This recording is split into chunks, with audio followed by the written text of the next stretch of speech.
Un Dominique Manschedler, ou Douchka pour les amis et la famille, vit en France et se passe de nourriture physique depuis septembre 2010. À 65 ans, elle est en bonne santé et heureuse d'avoir changé son mode de vie. Est-ce que vous pourriez nous expliquer en quoi consiste la nourriture pranique? Il s'agit de se nourrir différemment. C'est très différent d'un jeûne. Le prana, c'est l'énergie universelle, c'est l'énergie qui sous-tend toute vie. On peut l'appeler le chi, le ki, la manne. Dans la Bible, on appelle ça la manne céleste, n'est-ce pas? Et il est possible maintenant, ce n'est plus réservé à des saints ou des mystiques, il est possible, tout à chacun, d'apprendre à se nourrir de prana. Donc les 7 premiers jours, on ne mange pas et on ne boit pas. N'importe qui vous dirait que c'est de la folie, mais c'est tout à fait faisable.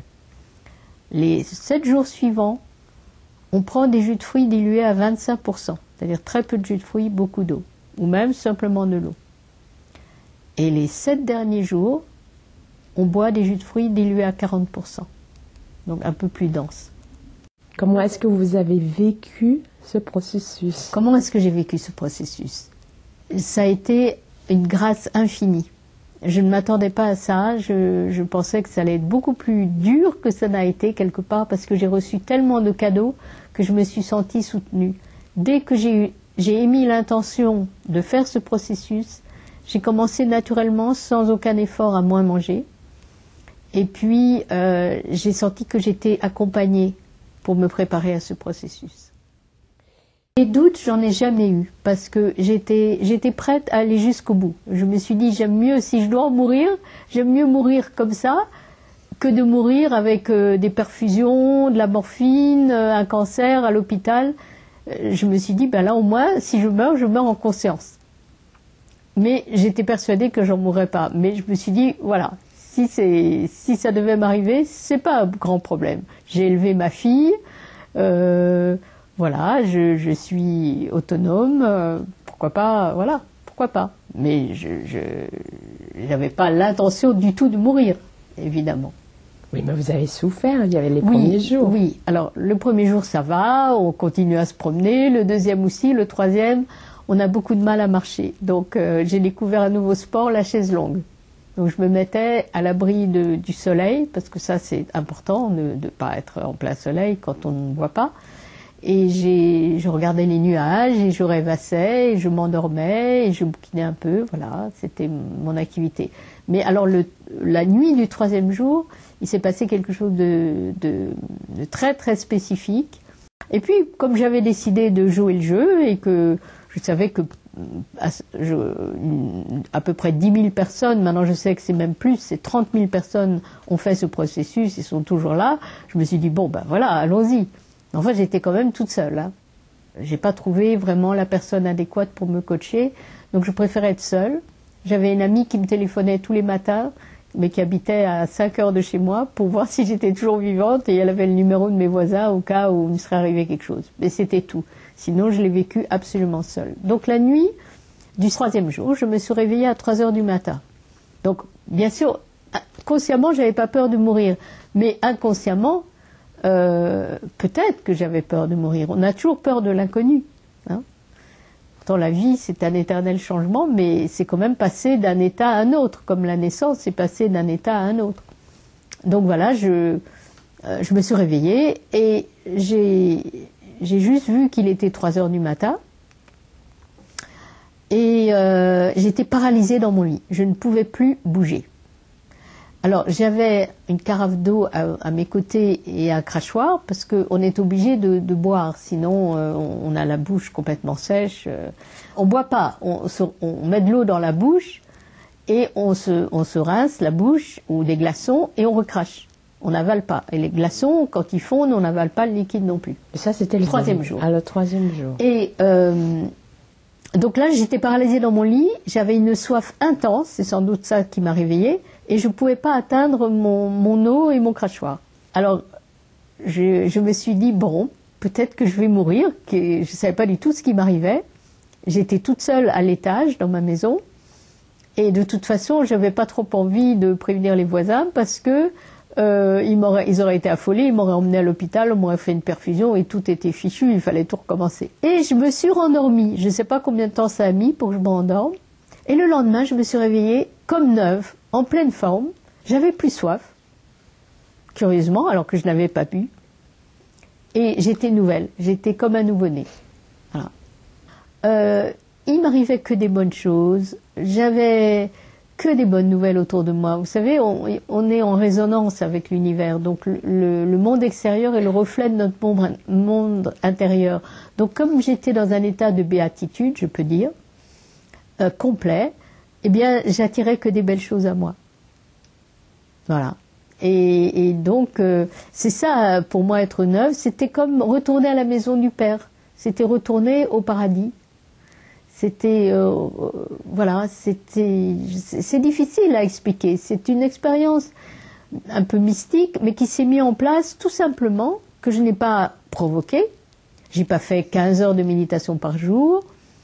Je me suis juste abandonnée et ouvert à ce processus, avec confiance. Bon, déjà, vous disiez que vous n'aviez plus soif, alors Oui. que vous n'aviez pas bu, vous ne vous êtes pas rincé la bouche la veille. Oui. Et vous vous sentiez en pleine forme. Oui, absolument. Un peu fatiguée. Alors, ce que je disais, c'est que mon corps physique était inversement proportionnel à mon état de grâce. C'est-à-dire que plus je rentrais dans cet état de grâce, et il y a eu toute une progression, plus mon corps physique était faible. Mais j'avais une telle joie intérieure, une telle force intérieure, que je ne me sentais pas faible. Je sentais que je ne pourrais pas aller pédaler ou sur un vélo ou courir dans la forêt, mais j'étais pas fatiguée, j'étais en pleine forme, j'étais high like kite, comme on dit en anglais, aussi haut qu'un cerf-volant, quoi, énergétiquement. C'est difficile à décrire, hein, parce que c'était à la fois un état de vulnérabilité, de demande que mon corps soit mis au repos, mais avec toutes mes cellules qui pétillaient à l'intérieur. Et donc, vous commenciez à vous sentir physiquement plus forte. Voilà. Mais alors, et comment est-ce que ça s'est rajusté avec ce que vous avez vécu spirituellement? Eh bien, l'état de grâce est resté. L'état de grâce est resté. Et ça, c'est un cadeau immense. Parce que j'étais quelqu'un de toujours un petit peu déprimé. Mon père faisait des dépressions récurrentes, il était médecin. Et malheureusement, parmi ses collègues, il n'a pas trouvé des gens qui ont vraiment pu rétablir son psychisme. Et donc, il n'échappait pas tous les jours, mettons tous les 3 ans, il faisait une dépression qui durait quelquefois 6 mois. Et j'étais forcément marquée par ça dans mon enfance. Hein. Et surtout que souvent, il était même en cure de sommeil à la maison, enfin voilà, quoi, parce qu'il était suivi par un collègue, voilà. Bon. Et moi, j'avais un peu hérité j'avais fait des dépressions, mais je ne me suis jamais soignée avec des médicaments. Et mon père, qui avait l'habitude d'en faire, il me disait, tu sais, un jour on se réveille et c'est fini. C'est comme un cycle, on se réveille, on n'est plus déprimé. Et donc, à quoi beau prendre des médicaments quelque part? Bon, lui, malheureusement, il en a pris, mais moi, j'ai refusé. Donc, j'ai traversé à chaque fois des dépressions. Mais j'en faisais régulièrement. Et au point de ne plus pouvoir travailler, de rester alité. Et mes amis venaient me disaient, mais sors-toi, viens, je t'emmène au cinéma. J'ai dit, je n'ai pas envie. J'ai aucun appétit pour la vie, pour la socialisation. Mais viens, je t'emmène au restaurant. J'ai pas envie, j'ai pas faim. Voilà. Donc, je restais au lit pendant des heures à attendre que ça passe. Et là, il me restait, j'avais plus vraiment de dépression parce que j'ai énormément travaillé sur moi. En étant thérapeute, on travaille aussi beaucoup sur soi. Mais j'avais quand même toujours un espèce d'état latent de mélancolie qui est venu très tôt dans mon enfance parce que je me sentais dans ce monde mais pas de ce monde. C'est-à-dire je trouvais que les gens avaient des comportements bizarres, j'avais déjà des idées philosophiques très arrêtées sur qu'est-ce que le bonheur, comment créer le bonheur sur Terre. Et je trouvais que les gens étaient cruels les uns envers les autres et j'étais une petite fille malheureuse qui pleurait beaucoup, très sauvage. J'aimais pas aller dire bonjour à la dame comme on fait dans les bonnes familles. J'allais souvent me réfugier dans ma chambre. Et j'étais d'une timidité incroyable. Et donc j'avais toujours cette espèce j'avais gardé cet état un peu, j'étais capable de faire le clown. Hein. Les clowns, on dit que c'est souvent des gens tristes. J'étais capable d'amuser la galerie, mais à l'intérieur, j'avais toujours ce fond de tristesse et de mélancolie et de nostalgie d'un autre monde. Et là, et je ne m'attendais absolument pas à ça, ça a disparu.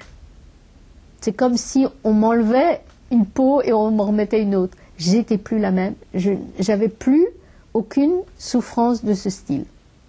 J'étais heureuse, joyeuse, plein d'humour, plein d'entrain, un peu faible sur mes pattes, mais dans un état de bonheur.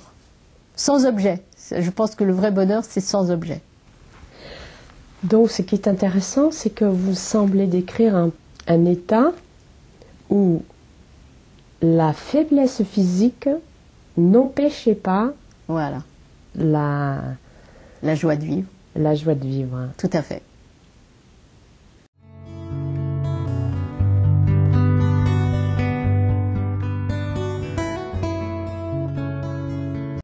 Alors, cela vous arrive encore quelquefois d'être fatigué?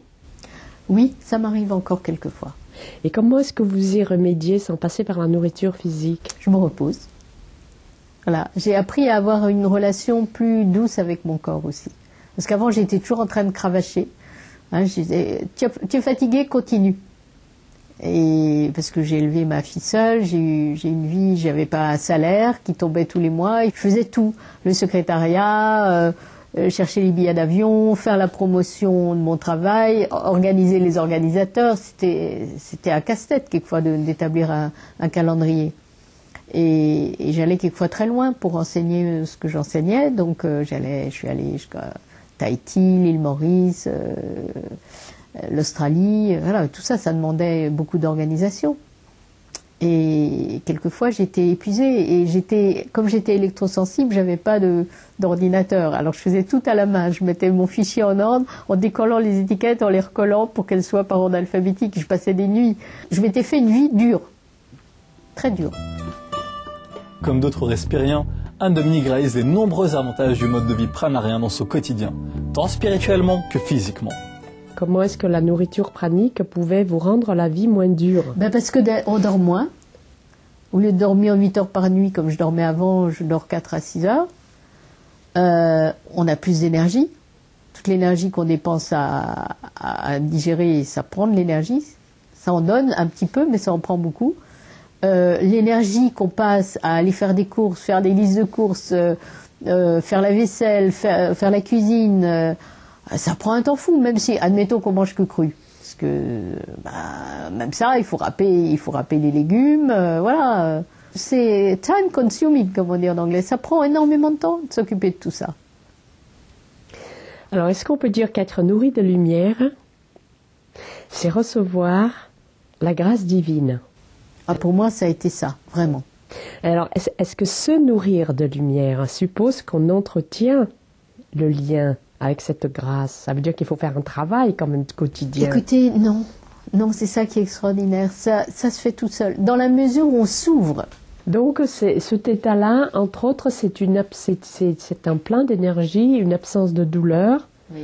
Donc, le corps physique prend moins d'importance, moins de... Oui et non, parce que j'ai établi justement un autre rapport avec mon corps. C'est devenu encore plus qu'avant un temple. Et je le négligeais un peu, parce que j'étais toujours en train, comme je vous disais, de cravacher. Donc là, j'ai établi une relation d'amour avec mon corps, tout à fait différente. Et comme il se nourrit de lumière et que j'adore la lumière, j'aime mieux mon corps maintenant que quand il était pesamment en train de digérer. J'avais souvent le ventre gonflé, par exemple. Donc cet état de grâce, il est permanent maintenant, et je me sens reliée de façon permanente. Je n'ai même pas besoin d'y penser. Oui, c'est une caresse de l'âme, de se nourrir de prana. C'est d'une douceur infinie, c'est du pur nectar. Et le travail que je fais avec mes patients, que j'ai plus envie d'ailleurs d'appeler patients parce que ça a une connotation de maladie, j'ai plutôt envie de les appeler des amis.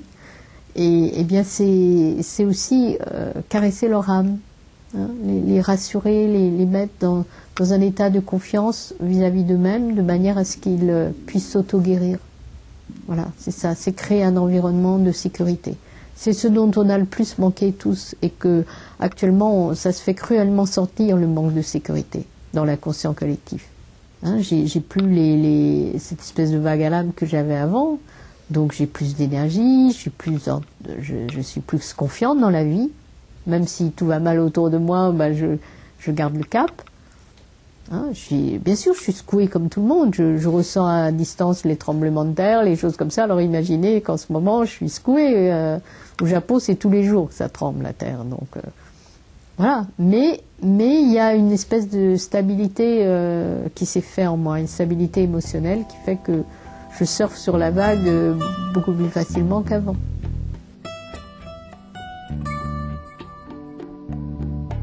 Il y a de plus en plus de gens qui ont envie de le faire, et de plus en plus de gens qui sont ouverts à ça. Et donc, je pense que ça peut... Dans l'absolu, je pense que ça peut être donné à tout le monde. Tout le monde pourrait le faire, y compris même des enfants. Des enfants qui naissent et qui n'ont pas envie de manger.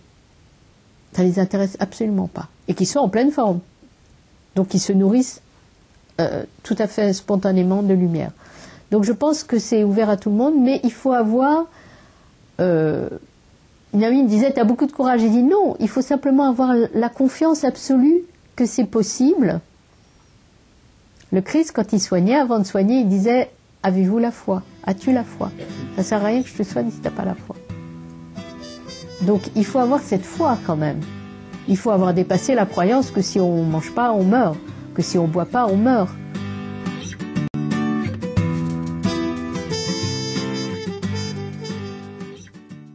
Je travaille beaucoup avec la mémoire cellulaire. Et maintenant, on sait que même un enfant, dans le ventre de sa mère, il capte les émotions environnantes. Alors, surtout ceux de sa mère, même, il capte aussi l'état d'esprit du père et tout ça. Donc, une femme enceinte qui va voir des films violents, c'est une aberration. C'est criminel pour le bébé qui est en elle parce qu'il le capte.